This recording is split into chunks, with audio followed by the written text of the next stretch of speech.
institutions believed additional training on military evaluations would be useful. And this really sort of wraps up my presentation and the research that we did. I do want to thank, the Commission of Higher Education for helping to set up all of the meetings and interviews with the institutions and providing a lot of support. And then also to the institutions who really dedicated some time and resources to help document this and meet to discuss. So thank you everyone for your participation in this. And if there's any questions, I'm happy to answer any of them. I just have a quick question. So for those institutions that are not R1s or R2 institutions, do you recommend looking at what you presented to kind of formalize what our process would be? Yeah, I mean, I would always recommend sort of doing a internal review of your policies and procedures, right? And how it applies, military learning credit applies, to see what could be improved and what cannot be improved. One of the things that I also recommend, and from my experience, is that any changes that are made, you make sure to send through the governance policy, the governance committees at your institution, right? Both because of that sort of SACS accreditation piece about having a policy and following it, right? So that you can show SACS, hey, this is my policy. These are the changes I made. Academic governance approved it. But it also can generate interest at your institution as well by sending something through governance, get people more interested in military credit and what's happening in the learning. So yeah, I encourage everyone to take a look at it, but also if you're going to make changes, to look at it through governance. And then, yeah, I mean, using this model, I think, is a great way of looking at it, using those key considerations, looking at those 4 categories. I would highly encourage that. Thank you. Mark? Hey, Adam. Thanks for your presentation. We really appreciate it. And if I missed this explanation, my apologies. But you had in the one slide you had referred to the 30 credit hour cap. Is there a reason why that's so common among the institutions? Is that a state policy that is dictating that? In our working group, we had discussed that as one of the areas for possible improvement when we met last week. And so no one had an answer as to why we were at 30 here at the College of Charleston. And obviously that's common at other institutions. So we're curious if you know a reason for that. I do not know. I know it's a policy within their catalogs. I don't know if there's any, I don't believe there is a specific regulation from the state that requires that. I did read through all of the state sort of, legislative requirements and procedures. I don't recall seeing anything that limited it to 30, but don't quote me on that until I double check. So no, I think that kind of goes into sort of some of those legacy policies and decisions that were made. And I'll mention the 30 credits specifically for those is not limited, that is not specific to military. It's a cap of 30 semester credits from all forms of non-traditional sort of learning, right? So it applies a comprehensive cap of 30 for military, prior learning, assessment from like a portfolio, credit by exam, et cetera, right? It's a comprehensive cap of all different types of prior learning outside of traditional transfer credit.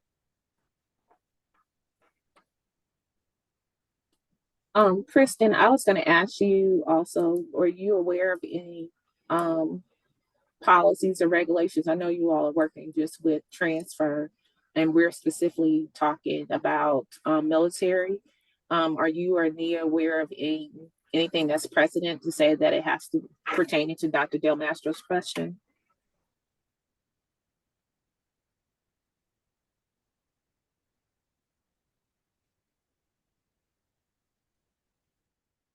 Oh, Kristen, I'm not sure if we can hear you. Oh, hey. There you go. Hey, Alfie. Hey. Not that I'm aware of. The Transfer Council is looking at existing institution policies. So that's our next step.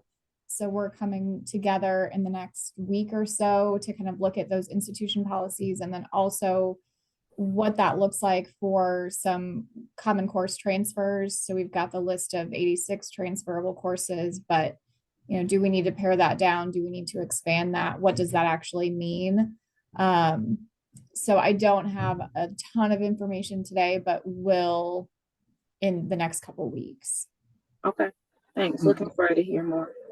Mark, one other thing I'll mention too is that there are also some program specific or school specific policies within institutions that I really did not get into here because there gets to be a lot of variation within it. But, you know, some schools within an institution may say only 50% of the major requirements could be fulfilled by any form of transfer learning, or some may say, hey, these are the specific courses that cannot, or due to my programmatic accreditation, this can't happen or this can happen. When you get down to sort of that granular level of program in school, there gets to be a lot of variation outside of the sort of institutional policies, right? So I really just looked at the institutional ones on this, but that's another consideration as well when you get down to that level. Thank you, Adam and Kristen. Mark, I'm wondering if that 30 hours of non-traditional credit is an old SACS rule, you know, a pre 1990 type thing where it would have been no more than 30 credit hours of correspond, because we had some old language in our catalog when I got here in 99 about specifically around correspondence and other types of credit. So there could be something that was some legacy back there that still thing around. That's very possible, especially with during that sort of initial boom of online learning. There were a lot of sort of policies and procedures put in place by accrediting bodies to try to help manage that and sort of differentiate between sort of, you know, correspondence versus, online learning that was faculty led. It's, you know, so there's very possible. And I think that's probably where it comes from.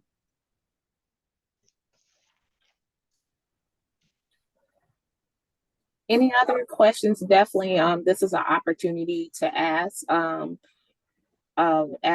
for, you know, any other additional feedback about the R1, R2 in the technical college. Ultimately, we are in discussions of, you know, continuing this particular process and form. We are in some conversations, can't really disclose too much at this point, but this is something potentially that could happen for all institutions in the state, the same case analysis, just to kind of review at an objective or external look at and looking at the 4 considerations that were presented, especially with the slide with consideration, slide 3. I think that was on slide 20, Adam, you were talking about. Yes, the to maximize full requirements, fulfill requirements. And so this may be, I think Dr. DeMaster, you were just asking about that particular question just a few minutes ago. So this is just a great opportunity to dissect some things that are happening at your institution and seeing if there are any areas that could be worked on for improvement or tweaking.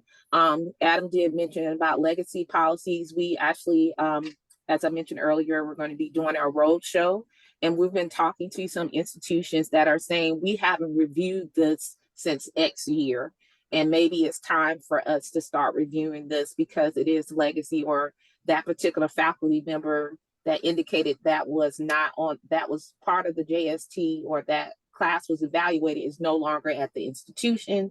And so now we have some institutions that are reviewing even their course equivalencies to see if there's something we need to do. And so those are some of the things that we've been hearing in our roadshow when we're talking with different institutions. And we're so excited, especially on CHE's part, to hear that you all are having these conversations and dissecting how the service member and the veteran is viewed at your institution. Is there anything that we can do differently? So I do want to emphasize that this is a process that possibly could happen.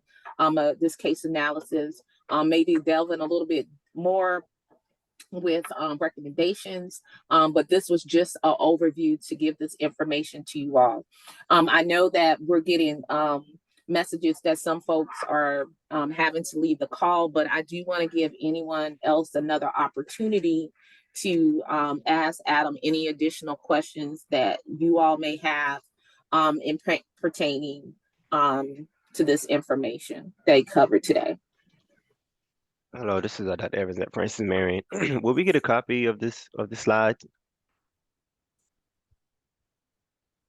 Yeah, I can send that to you, Alfie, if you then want me to distribute it out to everyone. Yes, we can, and also the recording will be sent out as well, so we will share that information to you all. Also, we are in the process of considering and talking with ACE about providing a training opportunity that may be coming up possibly when we do our spring convening, either in March or April. So I do want you guys to keep, kind of put that in the parking lot, that may be an opportunity for you all as well. To get some additional training with the American Council on Education. And that will be a great opportunity to invite faculty as well, because we know that faculty are the core of this. We know the registrars are the record keepers of this information as well. So just kind of, be spreading the word that CHE may be planning on hosting a spring convening in either March or April. And we're trying to invite individuals like Adam. Gina, I already kind of put a plug out there for you to check your calendar and to see about you coming as well.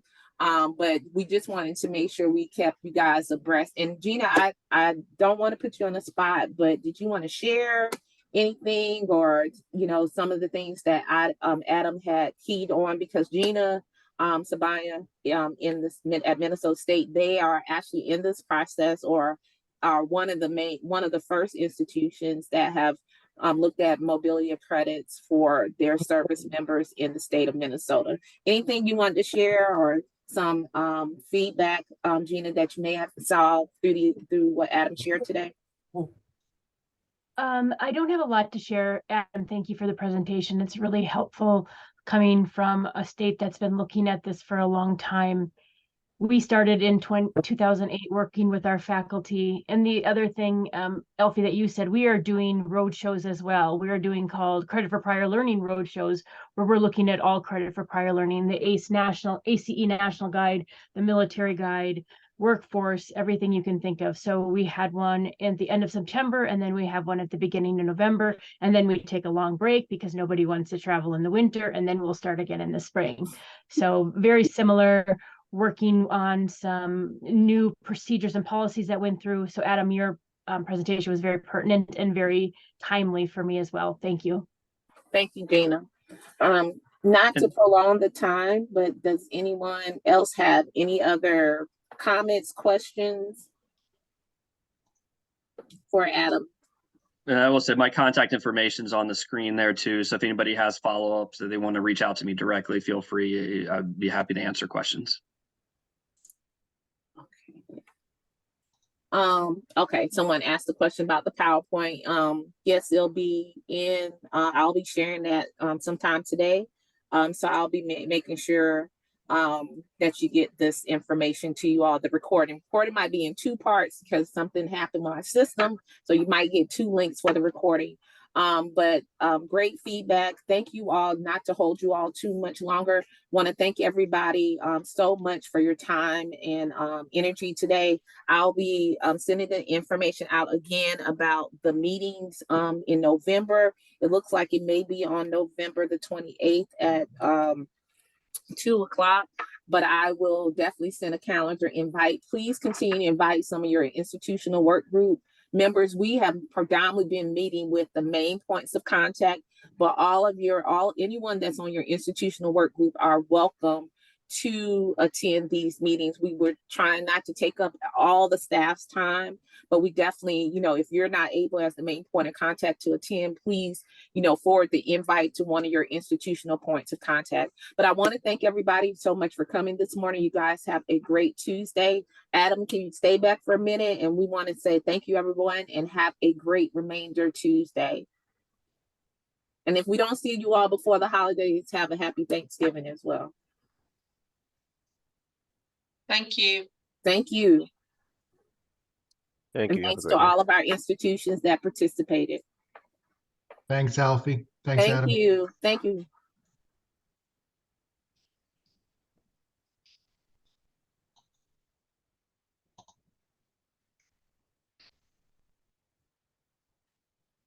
Miss Smith, can you tell me what institution you're with, Miss Ophelia? South Carolina State University. Okay, I'll be seeing you guys later on this week. Oh, okay. Yes, yes. We're really just starting the process because I was under the assumption, because transfers are evaluated in admissions and not the registrar's office, which coordinates VA, that the admissions office had started the process. And then we found out that they were really just giving elective credit for military transcripts. So we are basically starting from the very beginning and doing research and checking on some schools that really have it down pat. My alma mater, Webster University, is really one that we have been looking at a lot because they have really stepped up the game on doing this. And when I looked at their website, my mind was blown because they have a page for every branch of the military. So I said they have really put in some time and effort for this, and that's one of the ones that we've been really looking at. Well, definitely, Ms. Smith, if when the slide comes through, there are some other institutions. We know, Webster is not a public institution. So there are some other institutions in the state of Minnesota, Tennessee, and also there's some other schools there. We have some links. Tennessee, Minnesota are two that we have worked with, primarily kind of getting feedback from them. And so definitely I would